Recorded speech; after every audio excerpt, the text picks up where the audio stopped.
Good afternoon. I'm David Ferriero, the Archivist of the United States, and it's a pleasure to welcome you here to our first program of the African American History Month, and actually our first program since the recent unpleasantness, so welcome back. Whether you're here in the William G. McGowan Theater or joining us through Facebook or YouTube, we're pleased that you could join us. Before we hear from Preston Lauterbach about his new book, Bluff City, The Secret Life of Photographer Ernest Withers, I'd like to let you know about two other programs coming up next week here in the McGowan Theater. On Monday, February 11th at noon, Cara Dixon Buick will be here to talk about her new book, The Girls Next Door, Bringing the Home Front to the Front Lines, which tells the story of the young women who volunteered to help and entertain American servicemen fighting overseas from World War I through the wars in Afghanistan and Iraq. And on Thursday, February 14th at noon, we'll be screening the documentary film Chisholm 72, Unbought and Unbossed, which takes an in-depth look at the 1972 presidential campaign of Shirley Chisholm, the first black woman elected to Congress, and the first to seek nomination for the presidency. Chisholm's 1969 oath of office is now on display in the East Rotunda Gallery, 2 floors above us. Please go to our website, archives.gov, or sign up at the table outside the theater to get email updates, and you'll also find information about other National Archives programs and activities. And another way to get more involved in the National Archives is to become a member of the National Archives Foundation. The foundation supports all of our education and outreach activities. The billions of pages and miles of film at the National Archives hold countless stories of our past. Every day, people come to our research rooms and dive into our online catalog to seek out the stories that are meaningful to them. But anyone who spends significant time doing research comes to realize that there can be stories behind the stories, revealing complexities below the surface. The photographs of Ernest Withers took during the 1950s and 1960s became enduring images of the civil rights movement. Yet while he worked closely with the movement's leaders, he was also an FBI informant. In his new book, Bluff City, Preston Lauterbach examines the work and actions of Ernest Withers with all their complexities. Acknowledging the assistance of our Special Access FOIA unit, Lauterbach was able to access FBI files to reconstruct that history. In addition to Bluff City, Preston is also the author of the award-winning Beale Street Dynasty and the Chitlin Circus, which was a Wall Street Journal, Boston Globe, and NPR Book of the Year. He is a former visiting scholar at Rhodes College and a Virginia Foundation for the Humanities Fellow. He's appeared on numerous NPR talk shows, including On Point, Weekend Edition, and Fresh Air, and contributed to the HBO documentary Elvis, The Searcher. He's also had articles appear in Wall Street Journal, Newsweek, and Oxford American. Ladies and gentlemen, please welcome Preston Lauterbach.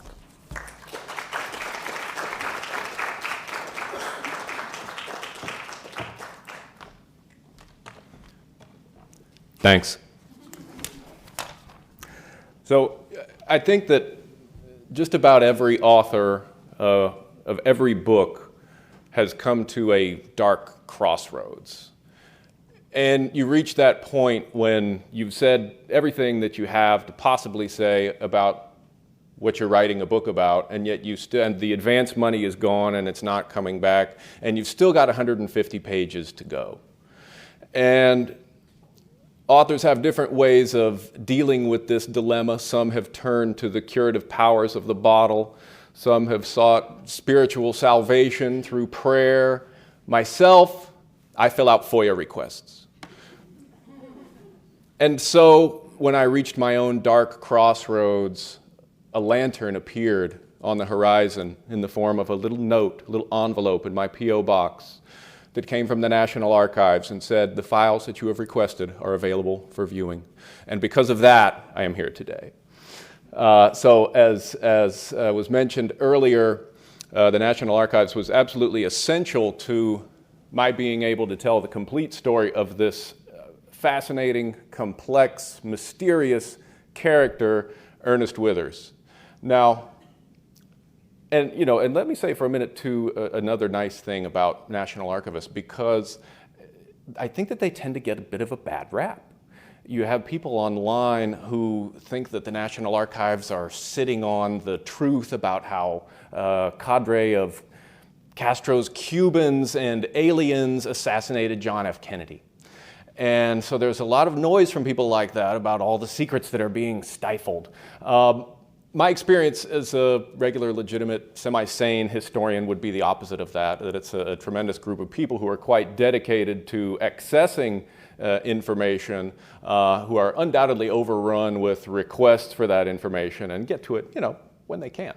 But everybody was so helpful here at the National Archives with the production of this book, were quite available to me. I spoke to several of them on the phone, and they would tell me things like, well, if you request 20 years of this person's FBI files, we'll probably be able to give it to you in 20 years. But if you request 6 months, we'll get it to you in 6 months. And so that's what I did. So I found them you know, very helpful and open, and ultimately it was the National Archives that made a complete look at Ernest Withers' story possible. So Withers was primarily known as one of the key photojournalists of the civil rights movement.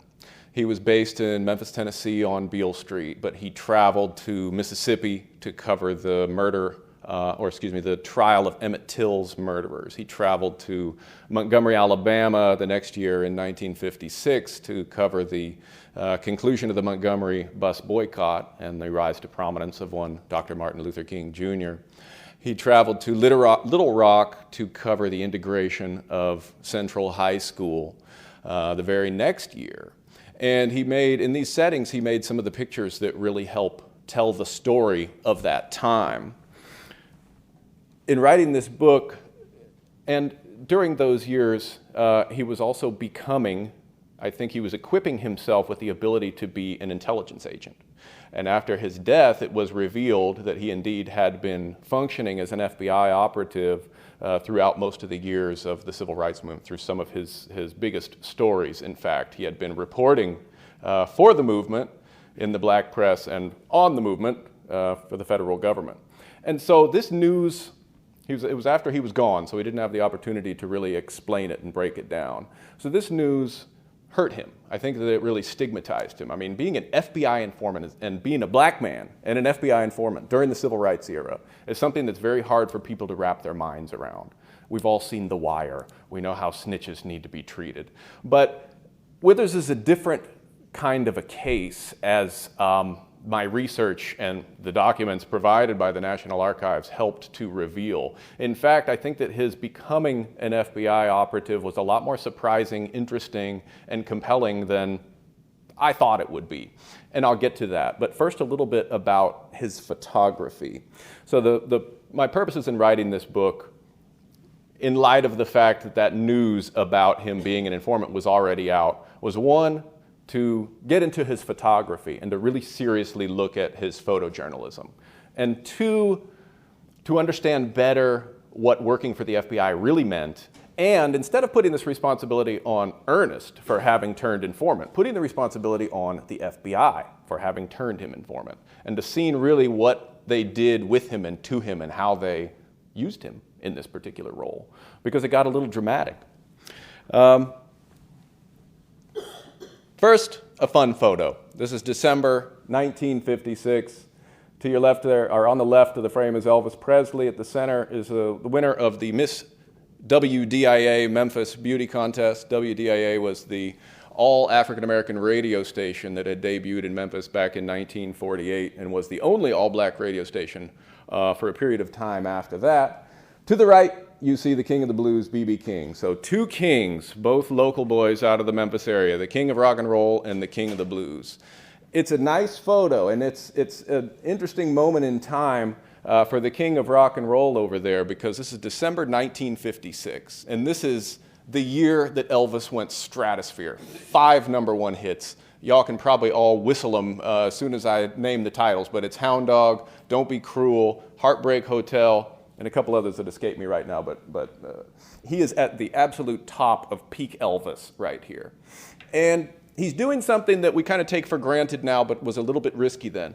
He's posing with African American people because probably the most challenging domestic issue in the news at this time was integration. This was at the peak of the Montgomery bus boycott that was taking place over in Alabama, involving a third king who we'll get to in a moment. And Withers is telling this story, is making this comment about segregation, or rather integration, I think, by putting Elvis in such comfortable, relaxed, intimate sort of terms with African American people. Elvis, I mean, the most sensational white superstar of the time, is symbolically standing for integration. And Withers has captured that moment. And so this particular picture ran in, I believe, the Chicago Defender. So Mr. Withers worked for a variety of, he was a freelancer, and so he worked for a variety of news outlets. The Chicago Defender, the Tri-State Defender in Memphis, Baltimore Afro-American, Cleveland Call and Post, a little bit for Jet, a little bit for Ebony. And so basically he was the go-to guy for black news photos in the Deep South during this time. Now, this was taken in December 56, I think December 7th, 1956. 2 weeks later, he made this photograph.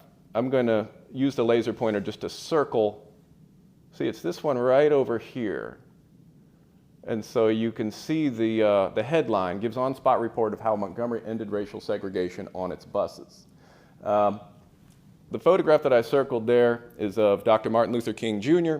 and his aide-de-camp, Ralph Abernathy, at the front of the bus. Very powerful, symbolic moment in our history. As I said, integration and segregation were the biggest domestic news stories that were happening at this time.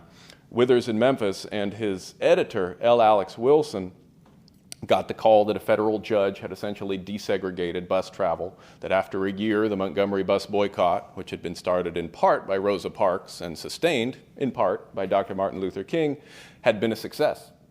And so Withers and his editor, L. Alex Wilson, got up at 4 o'clock in the morning, and they got on the city bus. And they really wanted to be the first black people to ride at the front of the bus. But there were two ladies who were already seated in front when they got on.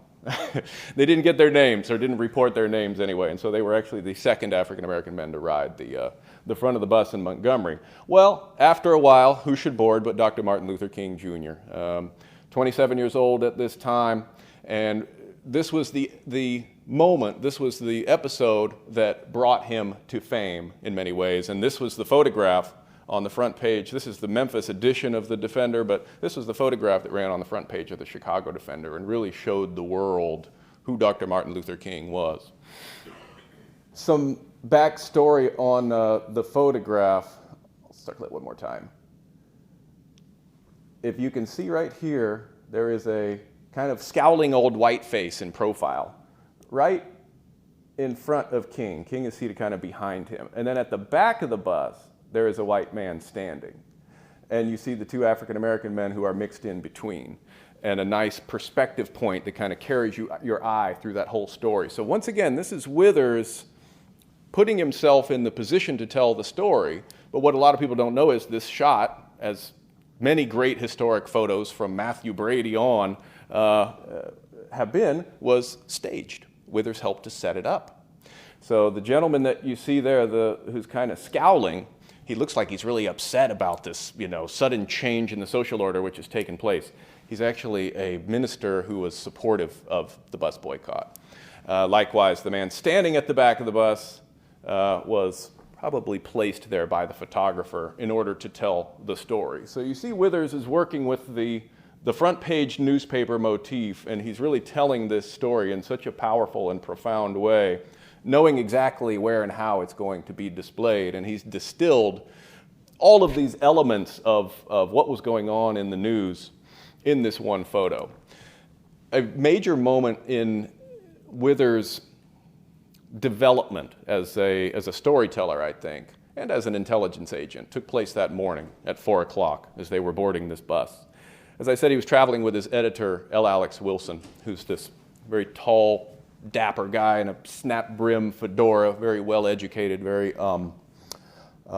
erudite, very serious, old school, newspaper man, when that really was something else. And Withers looks up to Wilson. And so they're out walking towards the bus at 4 o'clock in the morning, and Withers is at this momentous moment in history. And so he asks Wilson, he said, well, how am I supposed to tell the story? How are we supposed to capture the essence of these moments? And Wilson told Withers something that he never forgot. He said, you have to ask yourself, does it hurt? Is it true? What good does it do? And so that really became the photographic ethos for Withers as he covered the movement and the moments of the movement. Now, through these years of the late 50s, Withers is also becoming increasingly of interest to, and really the civil rights movement is becoming of increasing interest to the FBI. Going back to the first big story that Withers covered, the killing of Emmett Till in Mississippi in 1955, there was no federal involvement in that case, and it was an out-and-out miscarriage of justice. The people who were accused of killing the boy were found not guilty in court, and yet later told a magazine writer that they had in fact done it. They got away with murder. And so there was outrage, as there should have been. And most of it was directed at the federal government. People were asking the notorious FBI director, J. Edgar Hoover, where were you? People are being killed and miscarriages of justice are taking place. And Withers was there, and so he understood that. He was there in Montgomery when there was very minimal federal involvement, except for the federal courts that issued the order to desegregate bus travel. He was there in Little Rock when he saw a new and unprecedented level of federal involvement in the civil rights movement. So when the first 9 African-American students tried to show up to Central High School in Little Rock, they were barred by the governor of the state, and a riot broke out. Well, the very next day, the 101st Airborne was sent by President Eisenhower, and FBI agents were sent to investigate this violence and to try and get to the bottom of who was behind the violence, preventing these kids from entering the school. And in fact, they got in. And so Withers was there. He witnessed this change in federal involvement from total non-interest in the Emmett Till trial to support of African-American citizens and their rights in Little Rock. Withers' involvement with the federal government stepped up in another case that's probably less famous than those, but I think just as important. It's called Tent City.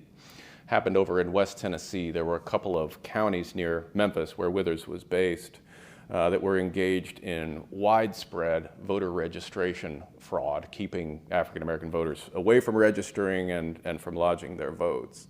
But a combination of federal agents and the black press, including Withers, helped to expose these election commissions for keeping people away from the polls, which ultimately led to federal charges against these election commissions, and what at the time was seen as a victory for the movement and certainly for those local voters. And so, just getting back to the big picture of Withers and the FBI, we look at J. Edgar Hoover and the way that he investigated and pursued Dr. King and attempted to discredit Dr. King. And we know that that's what happened.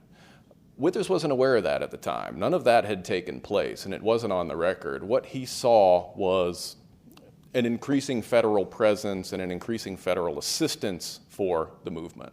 And that Tent City case that helped bring Withers into the FBI fold was what pushed President Kennedy and Attorney General Kennedy in the direction of a voting rights, civil rights strategy. So that's what they decided based on the outcome in Tent City. We're going to pursue this voting rights thing. We can't get people to get behind civil rights. Well, they have to get behind voting rights because that is what everybody in this country as citizens is entitled to. And so by about 1960, 61, during the Tent City case, Withers is regularly meeting with a Memphis FBI agent by the name of William H. Lawrence. And Lawrence was the agent in charge of the so-called Racial Intelligence Division.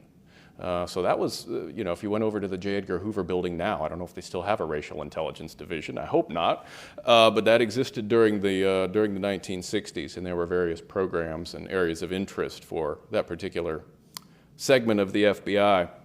And so there were a number of cases that the FBI nationally was interested in and things that happened locally. And Withers, as a photographer who was well known on Beale Street, who had been in all of these key stories and who had gained a lot of community trust and recognition on a national level, he became a great source for the FBI. He had access, he had trust, he had press credentials. He could go anywhere he wanted to go and be anywhere he wanted to be just about to take the pictures and gain the information. And so Withers was looking at cases like the Nation of Islam. And it's really interesting. The Nation of Islam case, I think, shows how Withers moderated or translated for his community as a black man on Beale Street for the federal government. So with the Nation of Islam, you've got J. Edgar Hoover, who thinks that the Nation of Islam is a viciously anti-white, un-American cult. That's a quote from one of Hoover's civil rights manifestos. And so Withers actually got the opportunity to go into the mosque on Beale Street and to really get to know the brothers there and to figure out, well, I mean, are they really this viciously un-American anti-white cult? And what he found was more of an uplift organization. So young members of the organization were telling Withers, no, we're urged not to drink, not to fight, not to smoke, not to eat pork, not to abuse women, all these things that the church never told us to do. And one young man who Withers got to know used his spare time to research African history. Withers cornered the minister of this particular mosque and said, well, what is it with all this hatred of white people? And the minister said, I don't even mean that. You just got to say that stuff to fill the seats. And so Withers really got to the bottom of what was going on with the Nation of Islam, at least in Memphis, and provided some clarity and some perspective that was otherwise not available to the FBI. And he functioned in this way in certain other cases as well.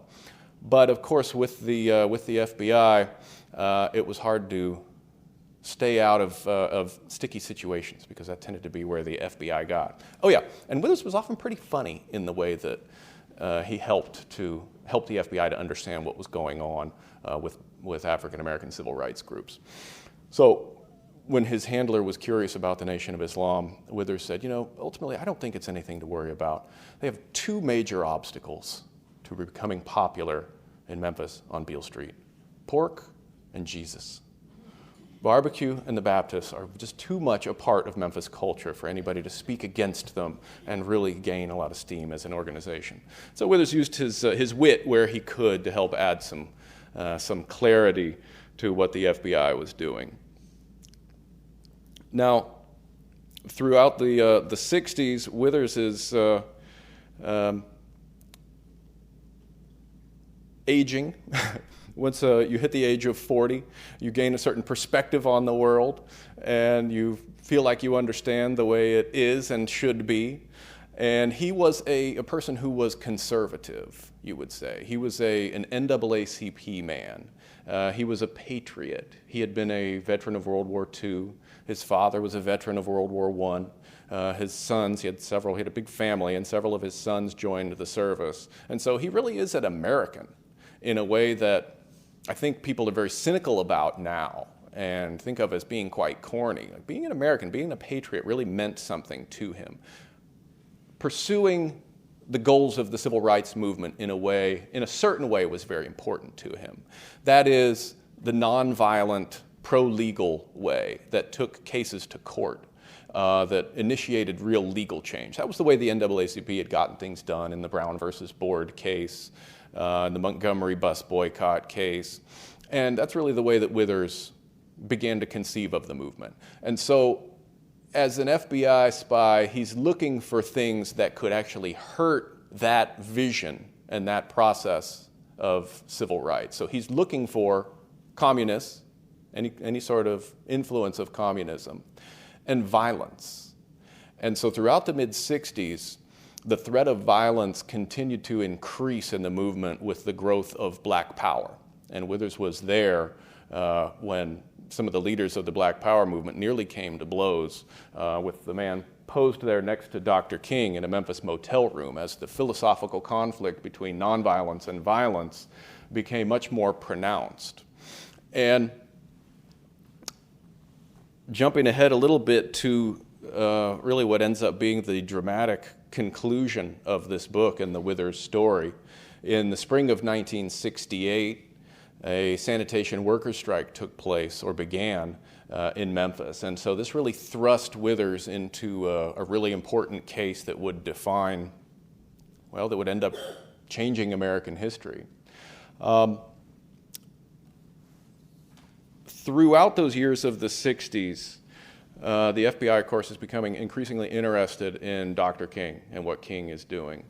And so when King came to Memphis, he did so just as the FBI is really stepping up in its pursuit, or in its what they call COINTELPRO. Y'all ever heard of COINTELPRO before? So it is the Counterintelligence Program.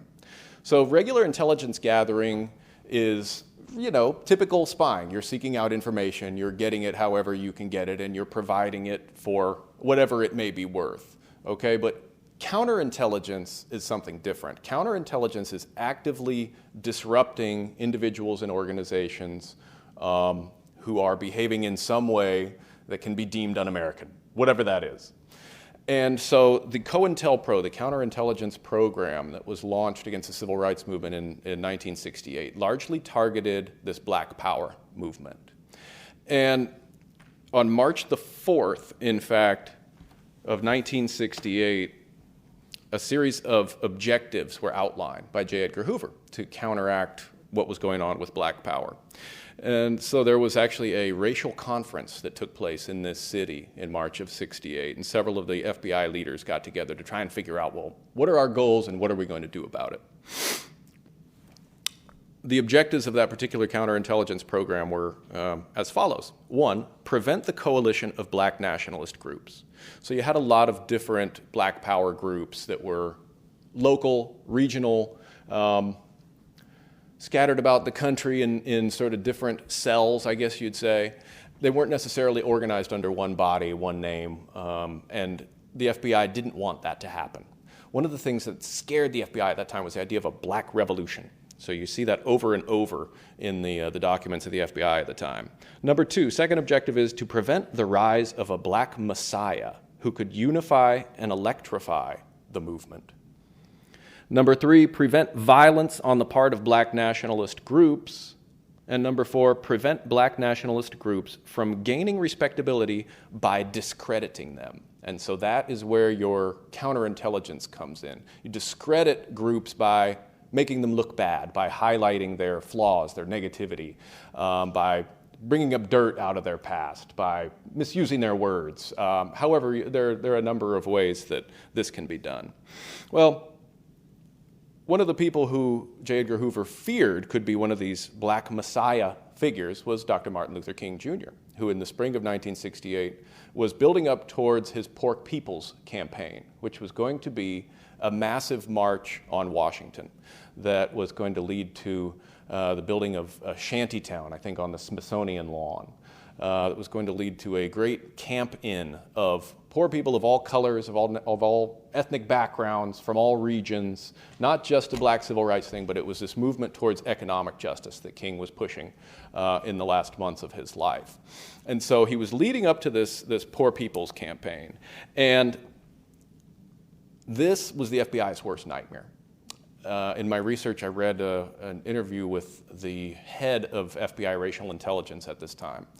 And he was kind of slowly going through the list of people who felt threatened by this Poor People's campaign, coming to Washington and really bringing poverty to the forefront of the discussion. And you can see he's kind of dissembling.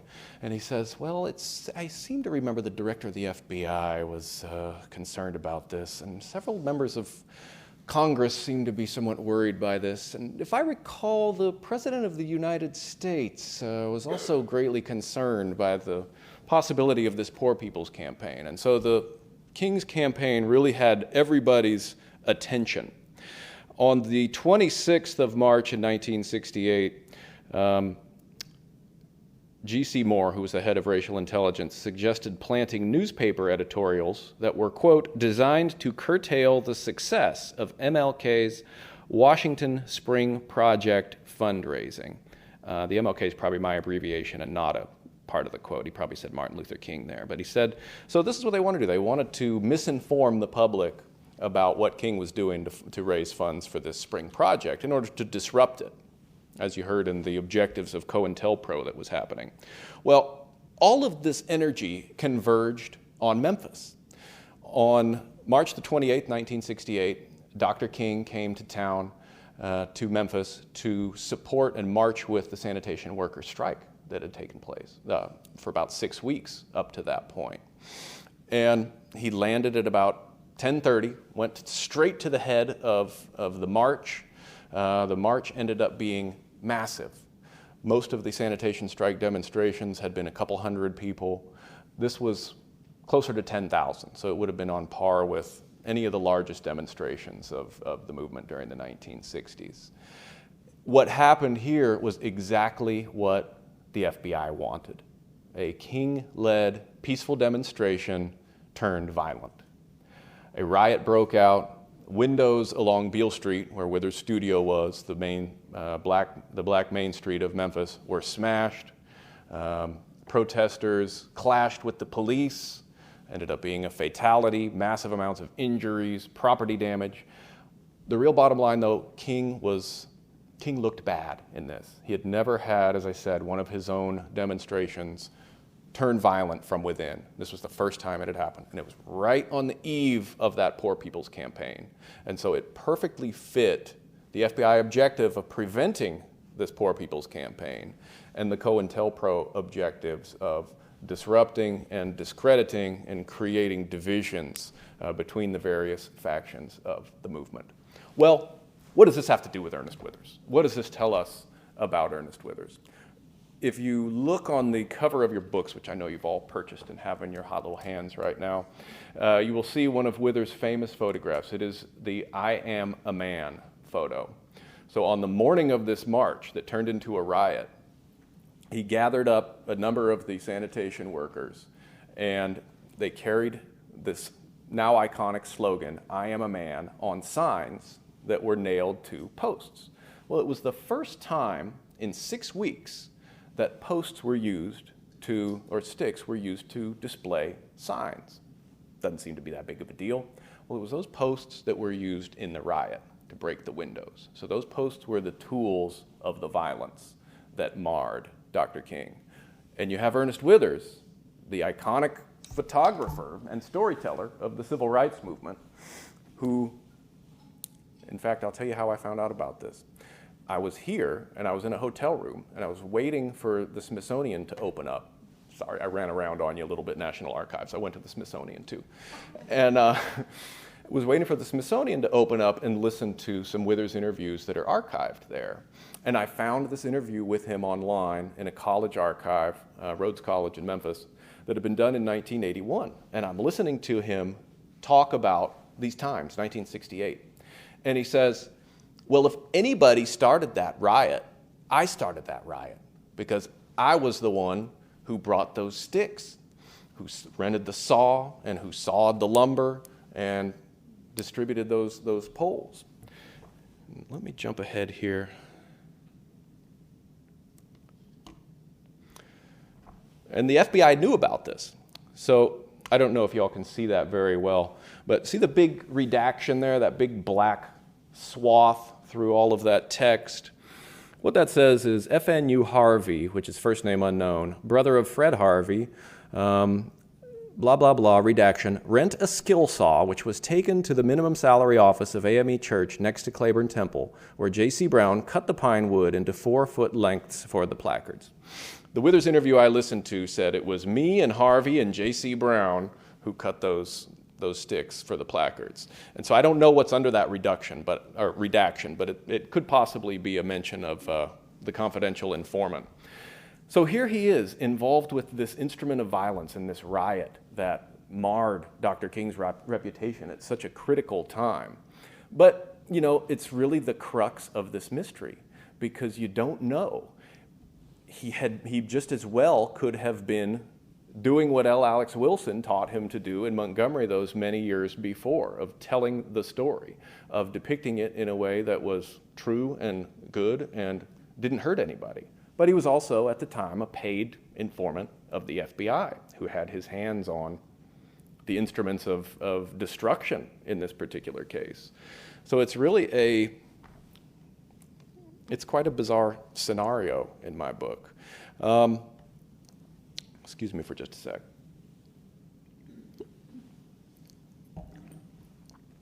Now, getting back to Withers' FBI handler, William H. Lawrence. So what you're looking at here is a page from a summary that Lawrence wrote on March the 29th, 1968. And so I think what you see here is a document that was written on March the 29th, 1968, the day after the riot, that's kind of summarizing everything that happened.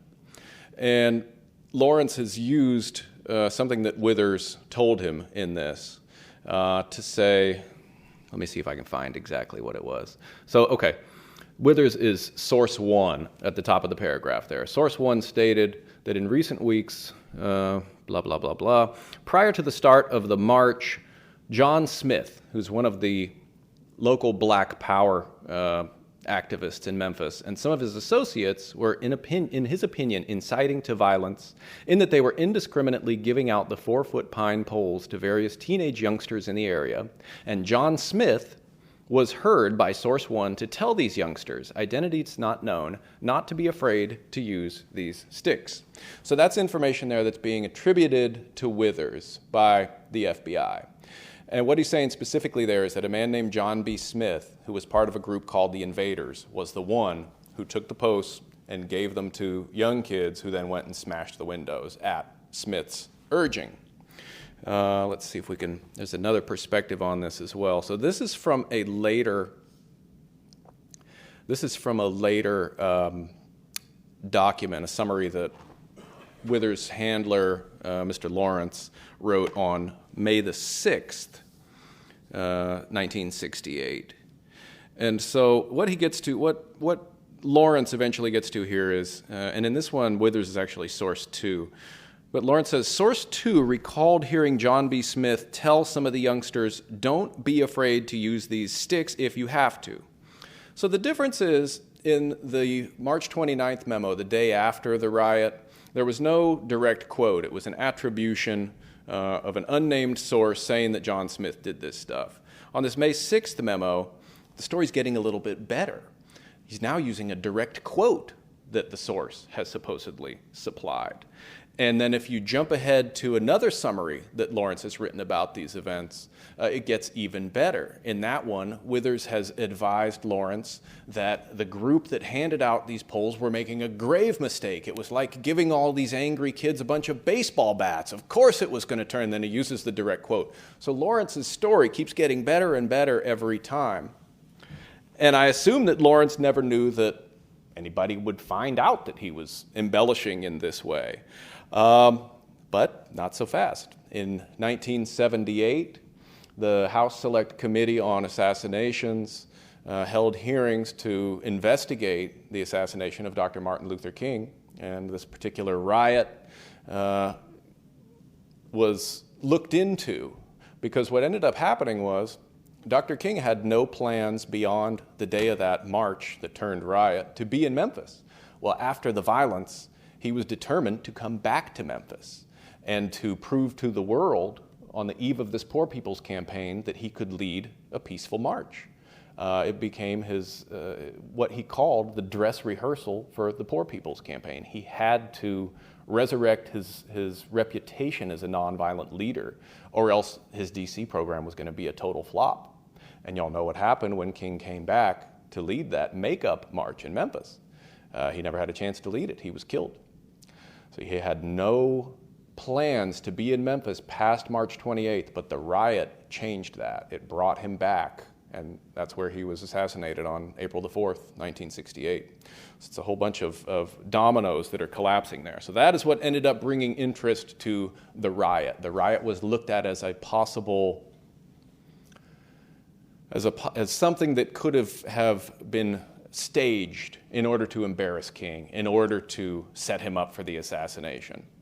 And I interviewed a person who was on this committee, a congressman named Harold Ford, and he said that they had complete subpoena power and a travel budget. And so they went around subpoenaing federal documents and traveling and doing interviews.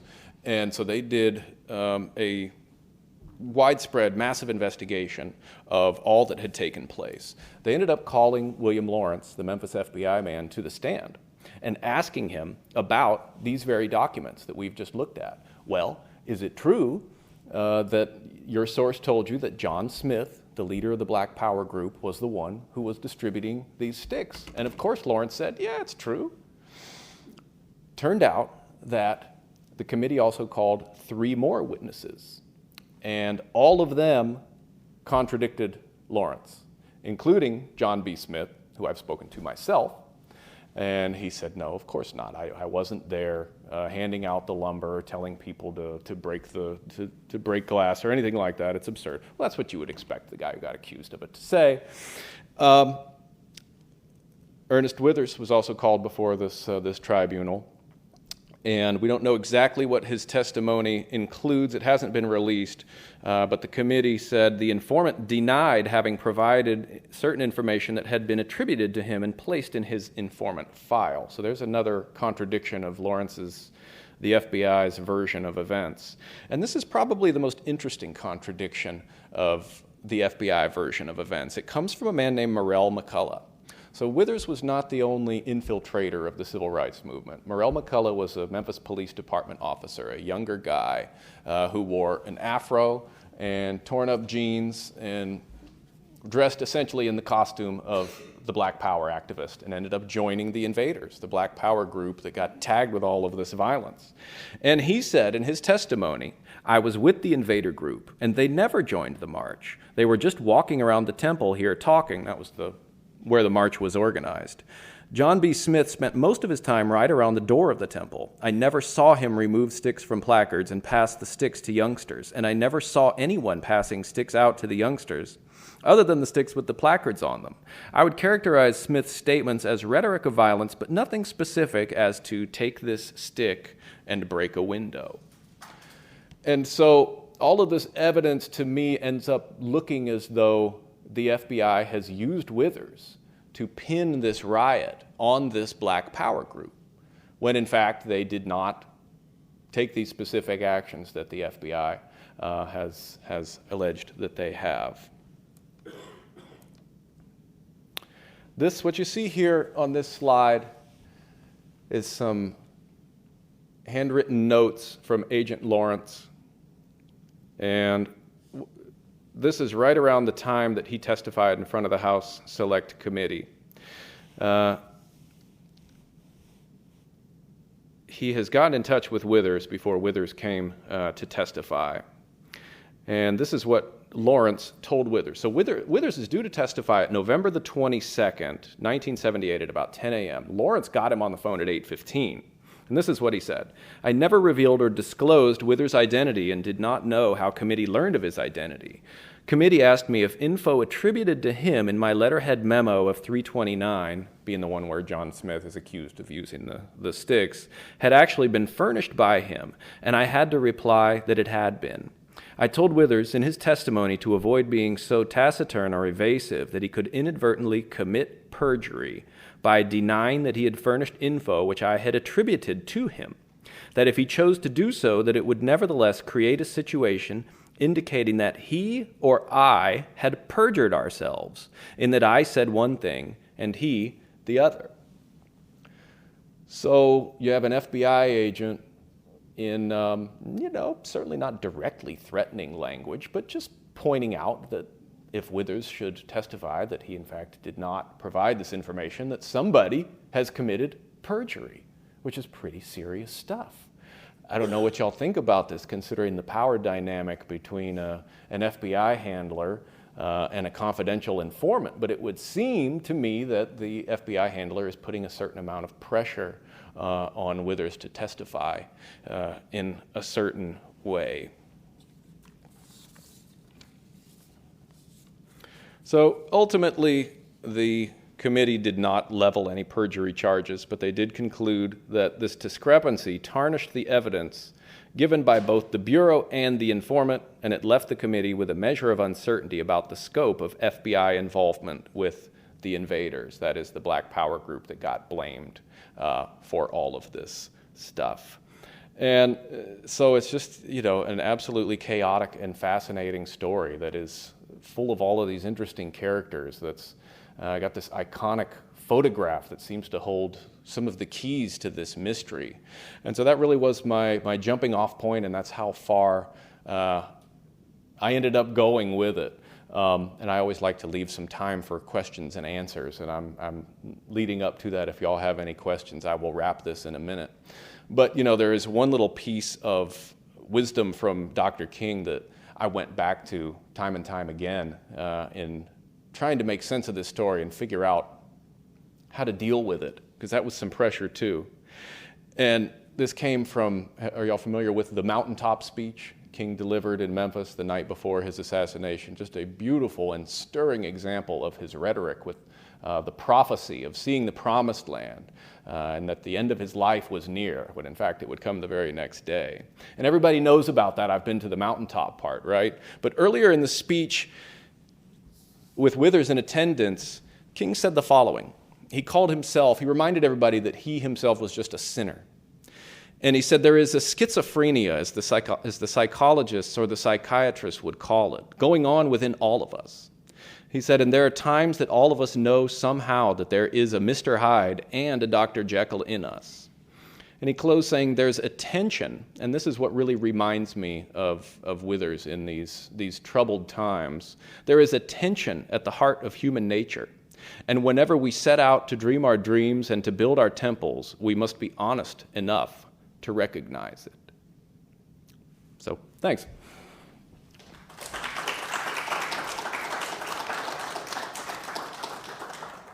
And if anybody has questions, we have microphones that are set up in either aisle there. So proceed, sir. Thank you very much. Just curious, again, not clear on the story except for what you brought to us, and thank you for that. There was some stuff online about him being with the Memphis Police Department, and if you could talk about, I guess, having that background and his connection, obviously you said patriotic aspects of his life and how he would be perceived within the community with having that background. And second part of that question, as an informant, if he was disclosed in some aspect, what potentially would be the risks to him in that time, if you could talk about that from any understanding of that. Yeah, very good questions, both. He made reference to the fact that Ernest Withers had been a Memphis Police Department officer, and that's kind of an interesting story that is big in the backstory section of the book.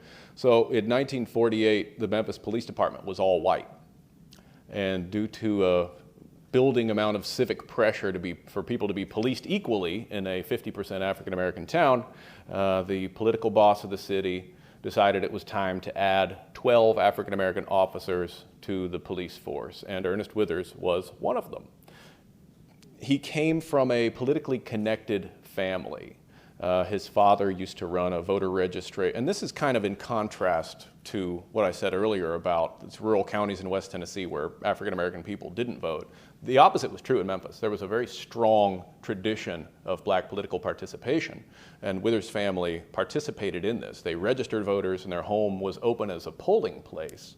And so since they were politically helpful to the machine that ran the town, when these 12 plum jobs became available, one of them went to Ernest Withers as a police officer. Now, he lasted for about 3 years before he was dismissed due to a bootlegging charge. And don't run too far with that, because the Memphis Police Department, in fact, ran the entire bootlegging racket in the city and had for time immemorial. And it's simply a case of Ernest wasn't cheating by the rules.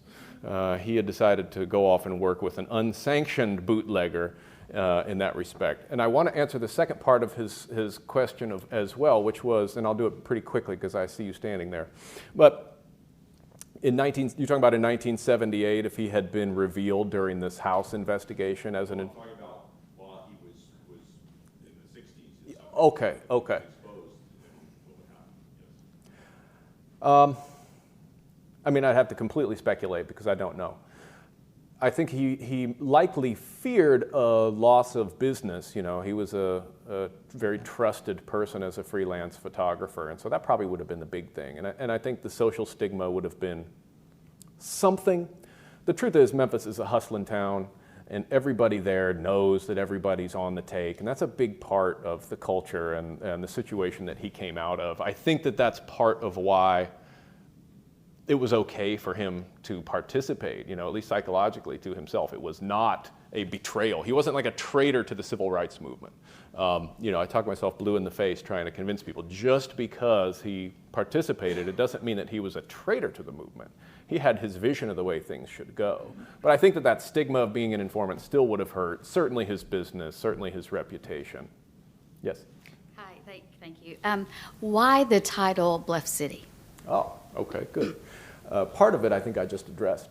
But no, Memphis's nickname is the Bluff City, and it is built on a river bluff overlooking the Mississippi River.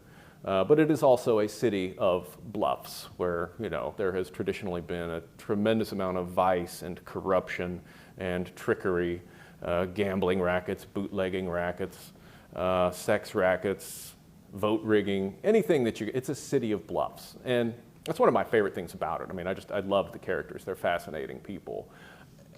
And I think that, you know, we're in a time where we really appreciate these complex characters, and Memphis is a great source of that. There are plenty of, you know, reformed craps shooters and pickpockets who I've gotten to know who became civil rights activists and very staunchly and still are activists to this day. So there's really no limit to the amount of character complexity, the capacity for good in conjunction with the perpetration of maybe a few little pieces of evil here and there. The man who built his fortune on Beale Street, Robert Church, the first black millionaire in the South, built it in saloons and brothels, and then he took those proceeds and he built good housing for African American citizens. He built parks for black citizens during the times of segregation. And so the corruption and the goodness, they all kind of go together in the Bluff City. Yes? I believe you said that Withers' 1978 testimony before the Congressional Committee is still under seal. Is that correct? Yeah, as far as I know. Is it going to be sealed forever, or is it one of those things that has a release date on it? I don't specifically know the release date, but I hope, you know, I have heard that 2027 there's a batch of MLK documents that are to be made available at that point. You probably know better than I do. Okay. So make a FOIA request, you know? It's you can help me with that, right? Yeah, I'd be glad to. So we really have no idea what his testimony was before that committee That and is whether right. he followed his handler's guidance or not. That is correct. And Wow. to me, it looks like, because the committee in its closing remarks and summaries alluded to his testimony and said that his testimony had contradicted that of the FBI. And so I'm fairly certain that because the FBI was the committee was so focused on that issue of the sticks and where they had come from and how this violence had been caused, that's what they were asking him about. They weren't asking him about, you know, the Nation of Islam in 1960 at that point. They were interested in Spring '68 and the violence that had taken place. And they were looking to it as a domino that fell before the King assassination. Exactly. Thank you. Thank you. I don't see anybody rushing for the mic, so thank you all for spending a fun lunch hour. All the good parts are actually in the book. I just did all the boring stuff. And so you want to buy one of those. It comes free with an autograph or with a free autograph out here in the lobby momentarily. I will be there. Go one level up to the Archives bookstore.